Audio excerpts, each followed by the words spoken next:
Depuis quelques jours, Avatar n'est plus disponible sur Disney+, en vue de sa ressortie en salle d'ici le 21 septembre. Et on sait d'ores et déjà que ce film sorti à l'époque en 3D va ressortir en 3D, mais en plus dans une version remasterisée en 4K, HDR et HFR. Alors le 4K c'est simple, c'est plus de pixels, donc une meilleure définition d'image, ça on connaît. Le HDR, un peu moins connu par le grand public, c'est le High Dynamic Range. Ça permet plus de plage de dynamique entre le point le plus sombre et le point le plus clair de l'image. Grosso modo, ça offre donc plus d'échelle de luminosité et globalement plus de couleurs aussi. Bon, ces deux technologies, on les connaît bien, elles ont été largement démocratisées depuis 2009, depuis Avatar. Même chez nous, on en a depuis 2016 sur les supports physiques avec le disque Blu-ray Ultra HD 4K. Et de plus en plus de salles de cinéma s'équipent pour pouvoir diffuser largement dans ces formats. Bon, et en plus, on a pas mal de films remasterisés en sortie Blu-ray 4K là, depuis ces derniers mois. Donc c'est vraiment des choses qu'on connaît bien. Cependant, la décision de remasteriser le film également en HFR, ça peut surprendre. Alors le HFR, ça signifie High Frame Rate. Traditionnellement, on diffuse dans les salles, et même on tourne au cinéma, en 24 images par seconde. Là, ça consiste à utiliser une nouvelle fréquence un petit peu plus rapide. Ça peut être du 48, 60 ou même 120 images par seconde. Cependant, les quelques tentatives qu'il y a eu de 48 images par seconde au cinéma, ça n'a pas tellement été concluant, que ce soit pour le Hobbit avec la trilogie de Peter Jackson en 48 images secondes, ou bien même plus récemment le film de Ang Lee, Ginny Man, qui a été tourné lui-même en 120 images par seconde. En fait, on s'accorde globalement à dire que regarder un film dans ces fréquences, ça apporte vraiment de la netteté à l'image, beaucoup de fluidité, mais peut-être trop de fluidité. Ça a un aspect jeu vidéo, un aspect vraiment surréaliste qu'on n'aime pas trop en fait au cinéma, où vraiment on préfère la cadence d'origine, du 24 images par seconde. Donc on peut se demander pourquoi est-ce que James Cameron prendrait ce risque de sortir son film remasterisé en high frame rate, et ce sera aussi le cas d'ailleurs pour Titanic, qui ressortira le 14 février 2023 du coup en salle.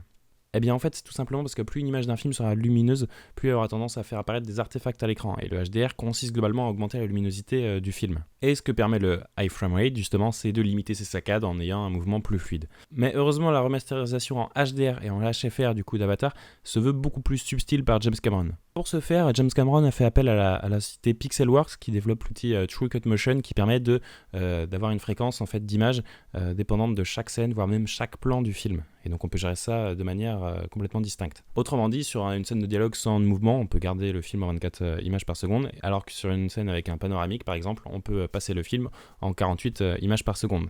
Et ainsi ne pas avoir d'effet de judder, ça on appelle ça, ou bien d'autres artefacts à l'écran à cause du panoramique.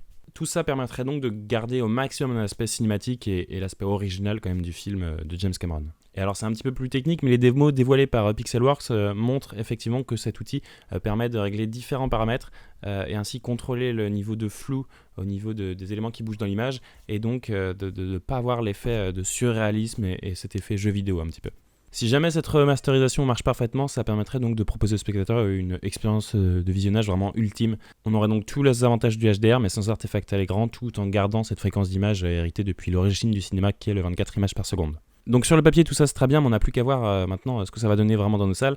Aujourd'hui toutes les salles ne diffusent pas en HFR, toutes les salles ne diffusent pas en 3D, il va donc falloir se retrouver parmi toutes les séances qui seront proposées, IMAX, HFR, 3D, 4K, vraiment ça va être un gros bazar je pense selon les salles et les exploitants.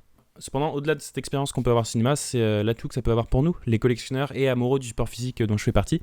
On peut peut-être espérer un magnifique coffret, une magnifique sortie d'Avatar du premier du nom, dans un beau coffret avec beaucoup de bonus déjà, mais surtout différentes versions de ce film, que ce soit avoir un disque Blu-ray classique, un disque Blu-ray 4K, un disque 3D, il peut y avoir vraiment plein de choses super intéressantes. Même si là encore il y a un mais, étant donné que tout le monde ne pourra pas profiter du disque 4K HFR s'il existe. Parce que là où pour voir le Hobbit ou bien même Ginny Man chez nous on n'avait pas de problème, il suffisait d'avoir une télé permettant une haute fréquence d'image. Là il va falloir une télé qui permette une fréquence d'image variable selon les scènes et les plans, comme dit précédemment. Il faudra donc avoir une télé compatible avec la norme VRR ou Variable Refresh Rate. Cette technologie permet de faire correspondre la fréquence du téléviseur avec la fréquence envoyée par la source. C'est une technologie déjà quand même assez répandue, principalement pour les joueurs de jeux vidéo qui avaient besoin de cette fonctionnalité. Donc maintenant il reste juste à voir si cette technologie de HFR se démocratise un petit peu plus dans le cinéma, surtout cette technologie de HFR dépendant du plan ou de la scène. Ça peut être très très intéressant et offrir de nouvelles possibilités pour les réalisateurs, et voir si ça pourra aussi justifier pour nous l'achat d'une nouvelle télé compatible avec toutes ces normes.